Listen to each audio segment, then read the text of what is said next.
Мына қазақ жеріне бұл алғаш түркеш қағанатының уақытында, бұл енді 600 жылдардың аяғында алғаш арабтардың Орта Азияға келуі, мына Суяб қаласы дейді, қазіргі Тараз қаласының маңайында түркеш қаласының жаңағы мемлекеттің басына келгеннен бастап арабтар алғашқыда келеді, бірақ қарсылықпенен олар кетеді. Сол кездерде түркеш арасында сары түркеш, қара түркеш болып бөлініп,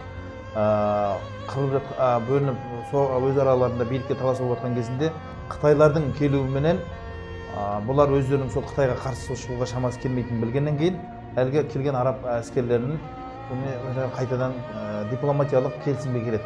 Сіздердің осы мақсаттарыңыз не еді? Дін тарату еді біздің мақсатымыз дейді арабтар. Яғни діннің еркін таралып, не қылуларыңызды рұқсат берсеңіздер болды. Міне осы түркеш қағанатының уақытында, бұл 600 жылдың аяқ жағы, сол кезден бастап мінекей Орта Азияға, яғни қазақ даласына, соның ішінде алғаш ислам дінінің таралуы келеді.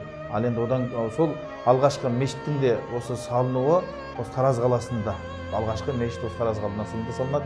Содан кейін Қарахан әулеті тұсында, Қарахан мемлекетінің басшысы, сол кісі ислам дінін қабылдап, сол мемлекет басына келгеннен кейін, яғни мемлекетті ислам діні, ислам мемлекеті деп толық мойындап, яғни ислам мемлекеті болып қабылданады, яғни мемлекеттік дін ислам діні болып қабылданады.